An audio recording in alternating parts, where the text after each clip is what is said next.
सभी को नमस्कार। आइए आज चर्चा करते हैं यूपी टीईटी 2022 के प्राइमरी पेपर में पूछे गए बाल विकास के प्रश्नों पर। आइए पहला प्रश्न देखते हैं।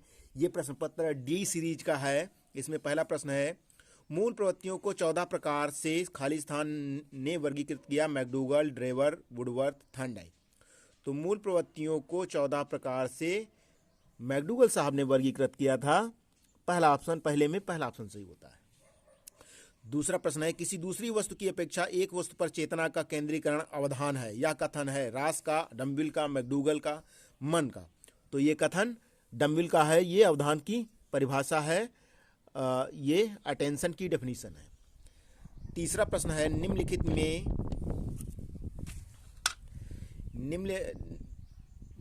में किसका नाम सूजन शास्त्र के पिता से जुड़ा हुआ है। गाल्टन, क्रो एवं क्रो, वुडवर्थ, रास। तो इसमें गाल्टन का नाम जुड़ा हुआ है। तीसरे के में फर्स्ट ऑप्शन सही होता है।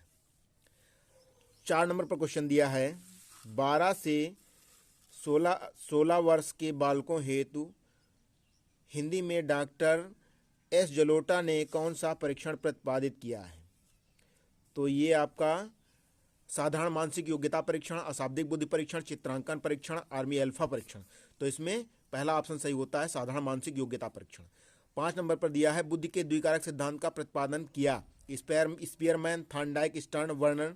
तो इसमें द्विकारक सिद्धांत के प्रतिपादक स्पीयरमैन महोदय हैं। 5वें में पहला ऑप्शन सही होता है।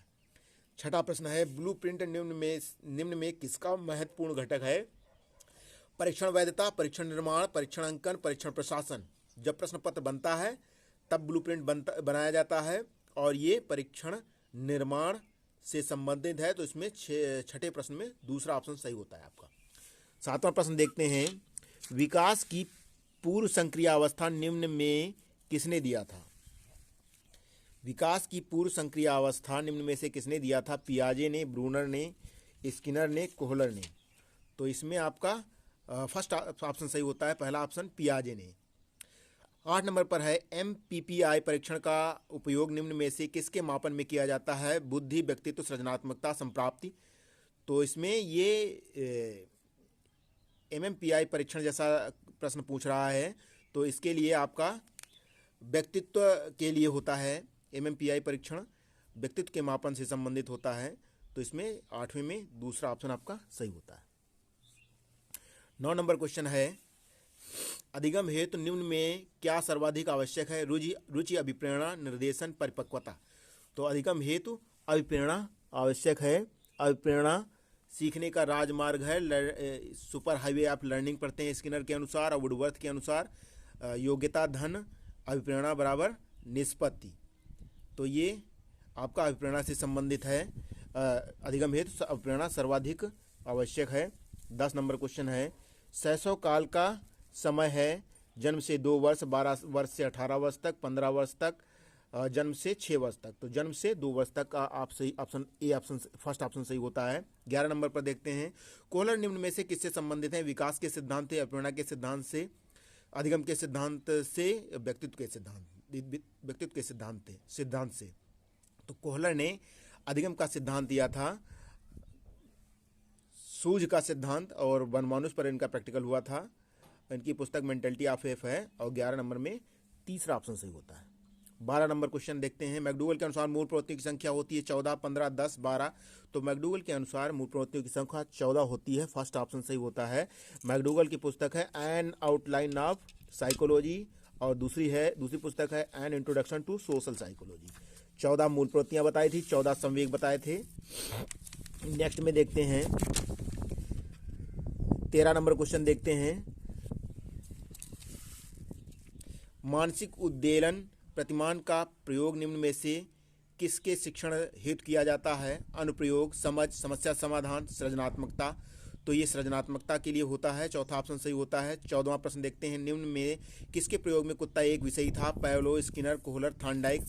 तो इसमें आपका पहला ऑप्शन सही होता है, पैवलो। कुत्ता जो विषयी के रूप में पैवलो ने प्रयोग किया था। स्किनर ने अपने प्रैक्टिकल चूहा और कबूतर पर किए थे और कोहलर ने वनमानुष पर किया था। थॉर्नडाइक ने बिल्ली पर किया था।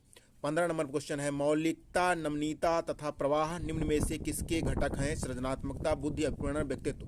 तो इसमें आपका पहला ऑप्शन सही होता है सृजनात्मकता। 16वां क्वेश्चन देखते हैं। 16वां प्रश्न है, कोहलर अपने प्रयोग से यह सिद्ध करना चाहते थे कि अधिगम एक स्वतंत्र क्रिया है, एक समग्र परिस्थिति का प्रत्यक्षीकरण है, मानव का अधिगम प्रयोजनपूर्ण है, जानवरों में मनुष्यों से श्रेष्ठ है। तो ये इसमें आपका समग्र परिस्थिति का प्रत्यक्षीकरण है, 16वें में दूसरा ऑप्शन सही हो जाएगा। 17 नंबर पर दिया है, किसने पाठ योजना का पंचपद प्रणाली प्रतिपादित किया? हर्बर्ट ने, जॉन डेवी ने, ब्लूम, किलपैट्रिक। तो इसमें फर्स्ट ऑप्शन सही होता है हर्बर्ट। 18 नंबर क्वेश्चन है, निम्नलिखित में ग्रंथियों के आधार व्यक्तित्व के विभिन्न प्रकारों की चर्चा किसने की? Jung, Kretschmer, Spranger, Cannon. तो इसमें चौथा ऑप्शन सही होता है कैनन। 19 नंबर प्रश्न देखते हैं,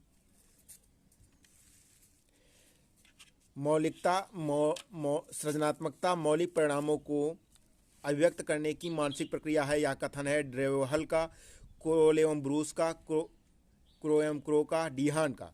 तो इसमें तीसरा ऑप्शन सही होता है क्रो एवं क्रो का। 20वां क्वेश्चन है, बीएफ स्किनर के अनुसार बच्चों में भाषा का विकास होता है परिपक्वता के फलस्वरूप, जन्मजात क्षमताओं के फलस्वरूप, व्याकरण में प्रशिक्षण के फलस्वरूप, अनुकरण एवं प्रबलन के फलस्वरूप। तो इसमें चौथा ऑप्शन सही होता है आपका अनुकरण एवं प्रबलन के फलस्वरूप। 21 नंबर पर दिया है, युत्सा है संवेग, मूल प्रवृत्ति, चिंतन, कल्पना। तो युत्सा मूल प्रवृत्ति है और इसका संवेग क्रोध होता है।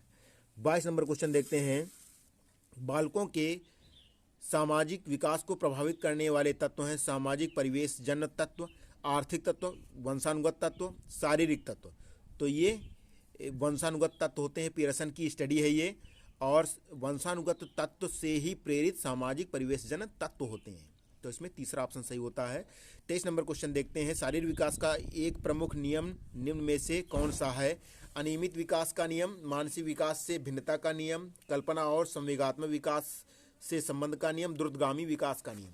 तो इसमें 23 नंबर में चौथा ऑप्शन सही होता है द्रुतगामी विकास का नियम। 24 नंबर क्वेश्चन देखते हैं,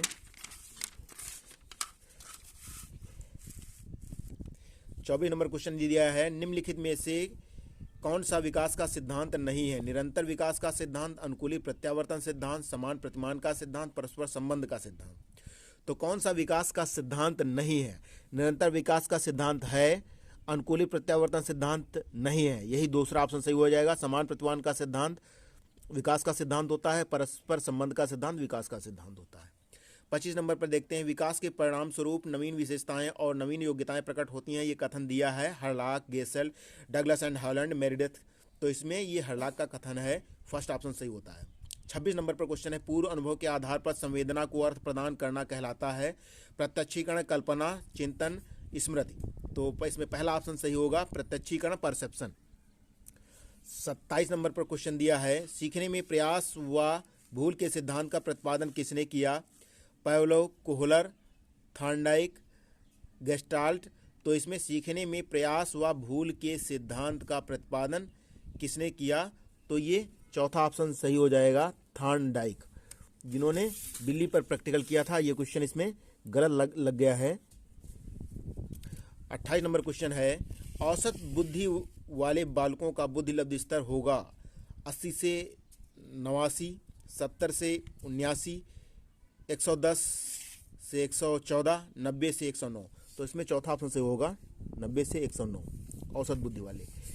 29 नंबर पर क्वेश्चन है, निम्न में से कौन तरल क्रिस्टलीय बुद्धि के प्रतिमान के प्रतिपादक थे? Thorndike, cattle, Skinner, Vernon. तो इसमें कैटल महोदय का ये प्रतिमान था, तरल क्रिस्टलीय बुद्धि के प्रतिमान। 30 नंबर पर क्वेश्चन है, क्रिया प्रसूत अधिगम सिद्धांत का प्रतिपादन किया ऑपरेंट कंडीशनिंग थ्योरी जो प्रतिपादित की है थॉर्नडाइक, हल, स्किनर, हेगार्टी।